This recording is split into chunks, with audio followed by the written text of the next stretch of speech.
We have our egg mixture in here, and you can use whatever egg substitute that you want to for this, but I'm using traditional eggs because it just works better. This is going to be my flour that I'm going to be using. You can use regular flour too.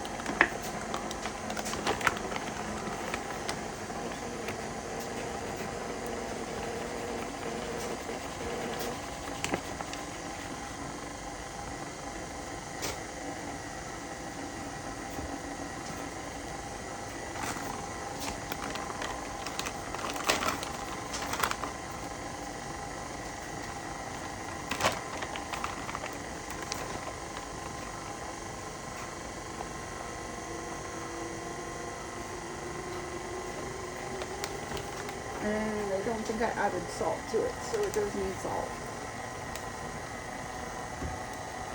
I think it's a teaspoon per egg, and I think it's 1 cup per egg of the flour and 2 tablespoons for the original recipe of milk per egg, if I remember right. I think the original recipe is a Betty Crocker egg recipe, and I don't know exactly what the exact measurements are for it. I can get it for you, but I'm just triple, double, triple, quadruple maybe in the egg in here.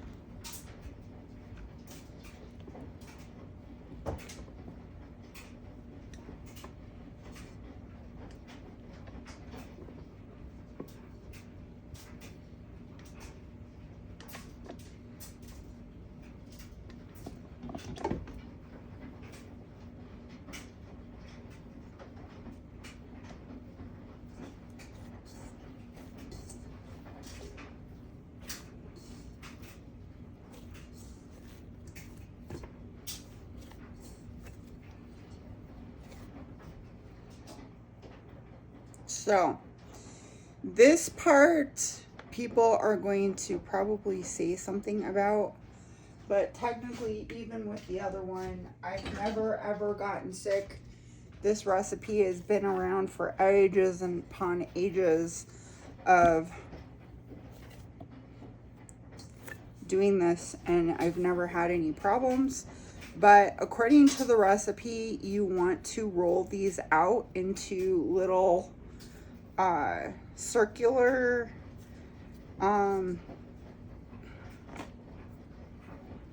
dough things and let them all dry out overnight before you put them into whatever liquid that you are using. So I think we'll probably do it tonight because again, it's 7:25 right now, and I usually start to, which I know this is weird, but I have a routine because routines are always what helps us so that we're not excessively tired. Sleep patterns and things like that are always very good for us not being excessively tired. So I have a sleep routine that I follow on a weekly basis. So,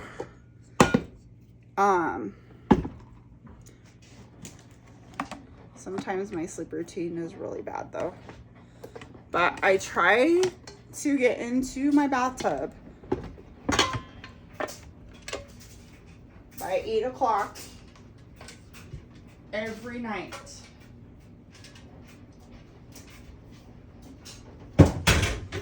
With my Epsom salt bath. I know it's weird. With my Epsom salt bath, my essential oils, all that stuff every night because I need to relax from all of the stuff I deal with on a regular basis. I'm gonna go put this in the refrigerator. And I do something like listen to my audiobook, relax back. I probably stay in there for like several hours. Of course, I don't have any kiddos. Never had a chance to get to that part in my life because now it's too late to do all that. Even though I may look younger, I am older to where that is not possible anymore.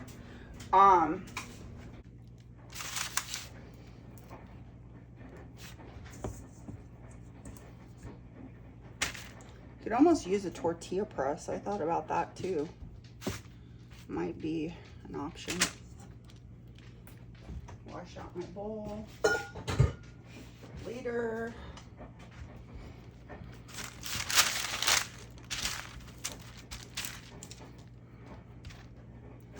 Okay.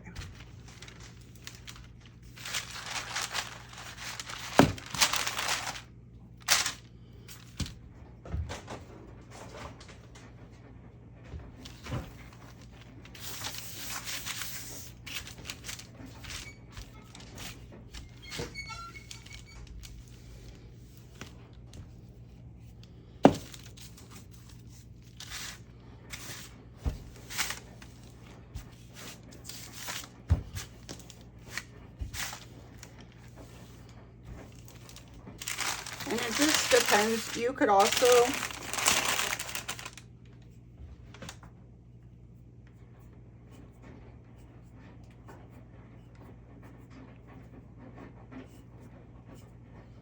change things around and move the parchment like this, which is a lot easier with dealing with gluten-free pasta. You could also do this with regular pasta.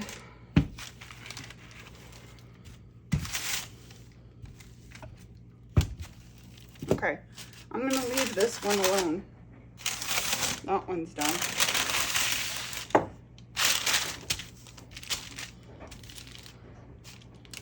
I don't know if this parchment paper is gonna be enough. Might have to get a new one. I don't think it's gonna be big enough. I really don't.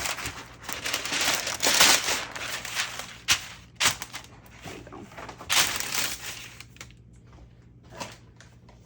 Put your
so then you just leave it out.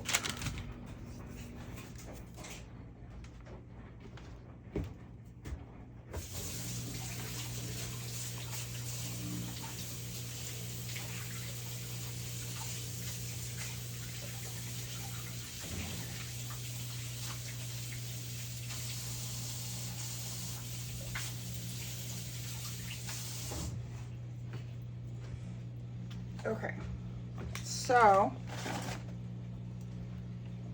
I'm going to leave this out overnight. They're easier kind of to cut.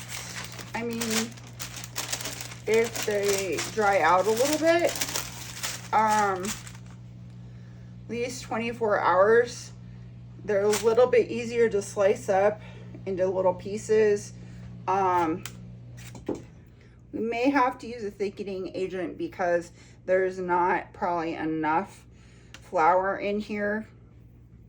A lot of times gluten-free flour does not have enough thickening agent in it in the noodles. So we might be using some thickening agent also in the noodles mix. But if you're using regular flour, you do not have to do it.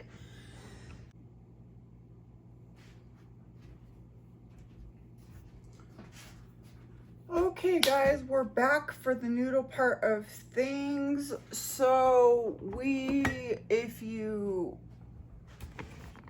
wanted to know, this is what one pile looks like. This is what the other pile looks like. So this is what my noodles look like right now.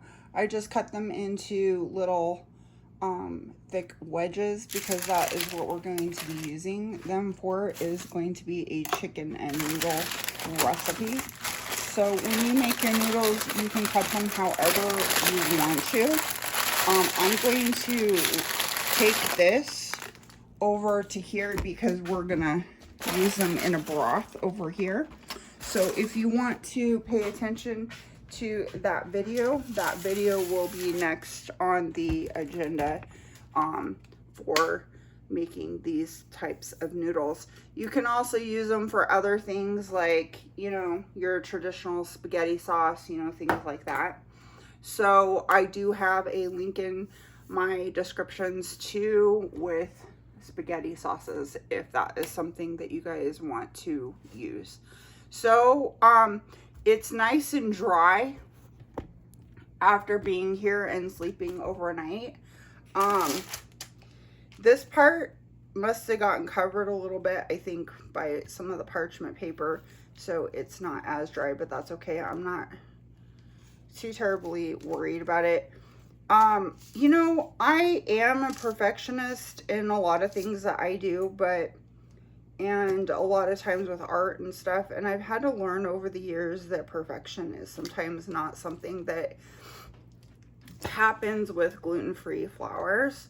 So with this gluten-free flour, it's really hard to get them to get to the most prettiest noodle formations and things like that as possible. So what I would do is I probably wouldn't let this go for more than a few hours. Like, I don't know how many hours it's been, probably since 8 o'clock ish at night, and then it's 8 o'clock now, so 12 hours maybe. I would not go more than maybe 12 hours or so, because the thing about it is that you might actually get some more cracking. If you look underneath these guys, they are still kind of wet back here. So I probably would do that. The other thing you can do is just use them fresh right away, and that might be a little bit better too. Use the parchment paper, put the flour on the other end, you know, that kind of thing. That way that they don't get too dry, because see how they're cracking? It's cracking right here already. So that could be a thing if you let them go for too long. They could automatically just crack. So what we are going to do is we're going to make small noodles. These might expand. Sometimes they expand. Sometimes it just depends. If you want thinner noodles, you can do thinner noodles and make a thinner cut. This recipe calls for kind of like wide fix noodles, so that is what we are going to be doing. So then what I would do is just take them and have a look at them. If you want to adjust the cuts, you can. I used to go back and be more, what do I want to say, anal about that, but I'm not really. So I am like using this as my fun time to create. If you don't like the way that these are, you know, and the way that you can cut them, you can always buy them too if you want them real fancy. But honestly, I think it's healthier and easier if you just make them yourself. So anyway, this is going to get really big though, so I'm going to cut this one. Sometimes I know already from experience if they're going to get kind of crazy big in the expansion underneath the water. I've used these for also pasta before, so they can get pretty big and kind of expand in some cases. I don't think I've used this one though, this type of flour. I think I've used cassava flour in the past, and the cassava flour is the one that really expands good too. And it also keeps its form pretty well. I don't think I dried it. I think I used it right away. So that might be something that we might want to experiment with too. You can make these, like I said, as big or as wide as you want. So anyway, this is my noodle recipe using, what did we use? We used the Red Mills blue mixture. They have different ones, so just be careful when you are buying them. You can buy these in bulk, by the way. Amazon, I think, has it. And then there's a company that is a, what is it? It's a restaurant place, and they have this too. So I just like this stuff. It works really well. So it is one of my go-tos as far as gluten-free flour right now. So that works really well. You can also use regular flour too. You don't have to use, you know, gluten-free flour. So any of my recipes can be interchanged for regular flour, okay? I have used most of these recipes in regular flour too. That's where I started out with. So anyway, thanks for watching today's video. I hope you guys inspire to do something wonderful in your life and inspire other people to do something wonderful in theirs. And we'll see you next time on Inspire the Simple Life. And I hope you guys put some thumbs up so we can keep this channel going. I just blog and do all kinds of different recipes, and I do all kinds of DIY stuff, but we are on the slow scale because guess what? It is snowing outside and it's kind of hard to cut tile inside. We might have to do it today though. We'll see what happens. It's kind of one of those things where we might have to change to a different project. I've been wanting to tile and get this grout done and all this stuff, but we'll have to see. Maybe I'll just grout half the wall instead of tile the rest of the wall that I need to get done. We'll see what happens. So anyway, thanks for watching today's video. I hope you guys have a wonderful day. We'll see you next time on Inspire the Simple Life. Have a wonderful weekend.